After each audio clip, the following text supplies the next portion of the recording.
Oh yo, tara guys, subani ko ninyo karong adlaw mo adventure ta sa Uslob, Cebu.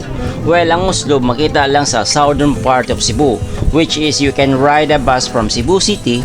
Ang pliti sa bus kay mo range from 250 pesos plus. Ani ata karon sa Uslob aron makita ang historical part sa kwartel. Actually guys, na ay mga barato ug nindot nga mga rooms nga pwede ninyo rentahan for the whole day or overnight, which is good for family and barkadas diri sa Uslob. Just look up sa Google.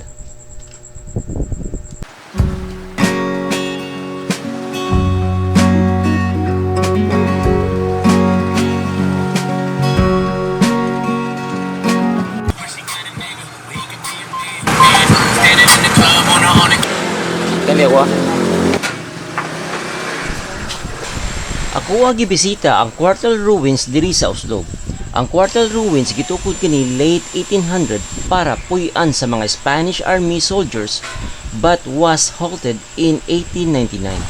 Usa kini ka barracks nila sa karaang panahon sa Spanish colonial diri sa Pilipinas.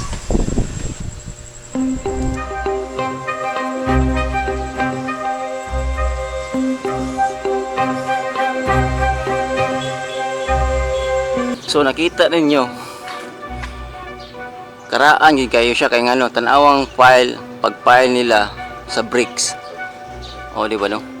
Dili para sa atong modern world karon nga simentado og hollow block ang gamit. Pero kani siya karaan yun kayo. Ma-amaze gud ka sa unang panahon how they built without using any clay or mixed materials, which is genius kaayo pagkabuhat og lig-on. Maunang nindot kaayo paminawon kung ato ang hisgutan ang mga kaagi sa unang panahon. Lahi ra gyud kaayo sa ato ang panahon karon.